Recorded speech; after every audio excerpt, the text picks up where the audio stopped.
व्यासपरायण 11वां विश्राम। श्री रामचंद्र जी का सांवला शरीर स्वभाव से ही सुंदर है। उसकी शोभा करोड़ों कामदेवों को भी लजाने वाली है।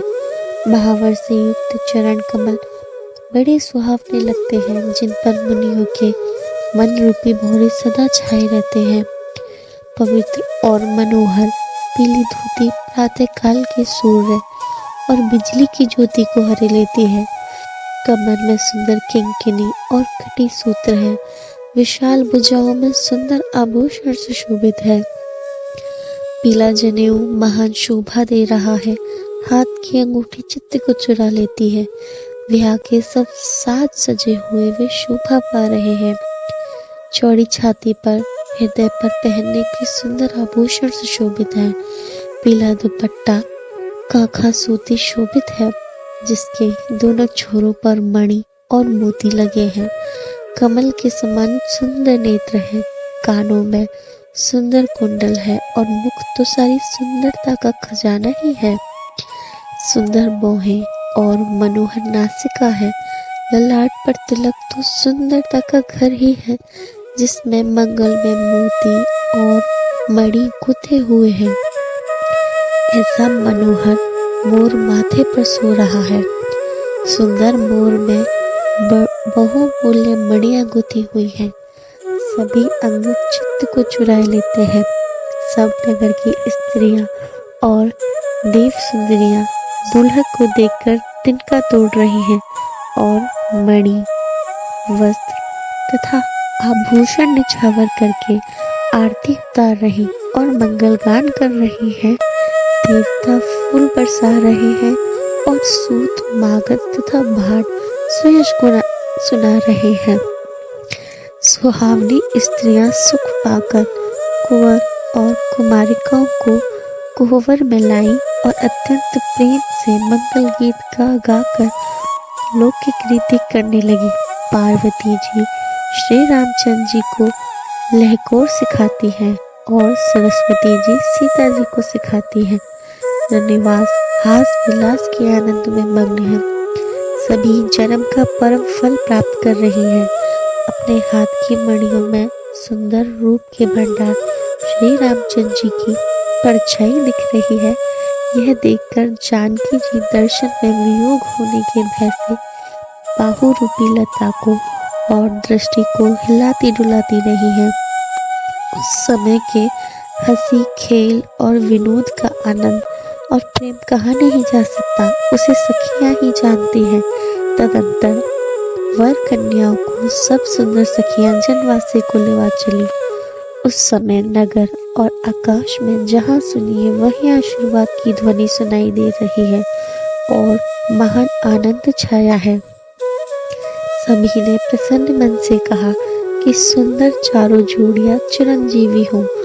योगीराज, सिद्ध, मुनीश्वर और देवताओं ने प्रभु श्री रामचंद्र जी को देखकर दुंदुभी बजाई और हर्षित होकर फूलों की वर्षा करते हुए तथा जय हो जय हो जय हो कहते हुए वे अपने अपने लोक को चले। तब सब कुमार बहुओं सहित पिताजी के पास आए। ऐसा मालूम होता था मानो शोभा, मंगल और आनंद से भरकर जनवासा उमड़ पड़ा हो। फिर बहुत प्रकार की रसोई बनी। जनक जी ने बारातियों को बुला भेजा। राजा दशरथ जी ने पुत्रों सहित गमन किया। अनुपम वस्त्रों के पावड़े पड़ते जाते हैं। आदर के साथ सबके चरण धोए और सबको यथा योग्य पीढ़ों पर बैठाया। तब जनक जी ने अवधपति दशरथ जी के चरण धोए। उनका शील और स्नेह वर्णन नहीं किया जा सकता।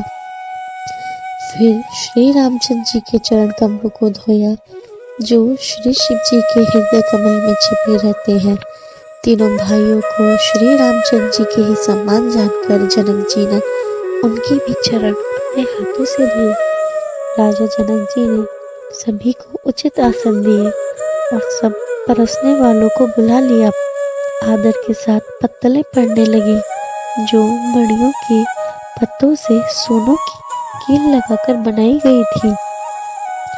चतुर और विनीत रसोई, सुंदर, स्वादिष्ट और पवित्र दाल भात और गाय का घी क्षण भर में सबके सामने परस गए। सब लोग पंच गौर करके भोजन करने लगे। गाली का गाना सुनकर वे अत्यंत प्रेम मग्न हो गए। अनेकों तरह के अमृत के समान पकवान परसे गए, जिनका बखान नहीं हो सकता। चतुर रसोइये नाना प्रकार के व्यंजन परसने लगे। उनका नाम कौन जानता है। 4 प्रकार के भोजन की विधि कही गई है। उनमें से एक एक विधि के इतने पदार्थ बने थे कि जिनका वर्णन नहीं किया जा सकता। 6 रसों के बहुत तरह के सुंदर व्यंजन हैं। एक एक रस के अगिनती प्रकार के बने हैं। भोजन करते समय पुरुष और स्त्रियों के नाम ले लेकर स्त्रियां मधुर ध्वनि से गाली दे रही हैं। समय की सुहावनी गाली शोभित हो रही है। उसे सुनकर समाज सहित राजा दशरथ जी हंस रहे हैं। इस रीति से सभी ने भोजन किया और तब सबको आदर सहित आचमन दिया। फिर पान देकर जनक जी ने समाज सहित दशरथ जी का पूजन किया। सब राजाओं के सिरमौर श्री दशरथ जी प्रसन्न होकर जनवासी को चले। जनकपुर में नित्य नए मंगल हो रहे हैं। दिन और रात पल के समान बीत जाते हैं। बड़े सवेरे राजाओं के मुकुटमणि दशरथ जी जागे। याचक उनके गुण समूह का गान करने लगे। चारों कुमारों को सुंदर वधुओं सहित देखकर उनके मन में जितना आनंद है वह किस प्रकार कहा जा सकता है। वे प्रातः क्रिया करके गुरु वशिष्ठ जी के पास गए। उनके मन में महान आनंद और प्रेम भरा है। राजा प्रणाम और पूजन करके फिर हाथ जोड़कर मानो अमृत में डुबोई हुई वाणी बोले, हे मुनिराज सुनिए, आपकी कृपा से आज मैं पूर्ण काम हो गया। हे स्वामी, अब सब ब्राह्मणों को बुलाकर उनको सब तरह से सजी हुई गाय दीजिए। यह सुनकर गुरुजी ने राजा की बड़ाई करके फिर मुनिगणों को बुलवा भेजा।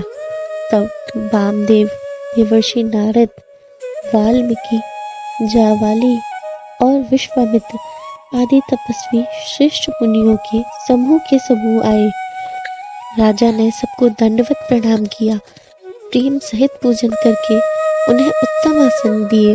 4 लाख उत्तम गाय मंगवाई जो कामधेनु के समान अच्छे स्वभाव वाली और सुहावनी थी। उन सबको सब प्रकार से सजाकर राजा ने प्रसन्न होकर भूदेव ब्राह्मणों को दिया। राजा बहुत तरह से विनती कर रहे हैं कि जगत में मैंने आज ही जीने का लाभ पाया। आशीर्वाद पाकर राजा आनंदित हुए।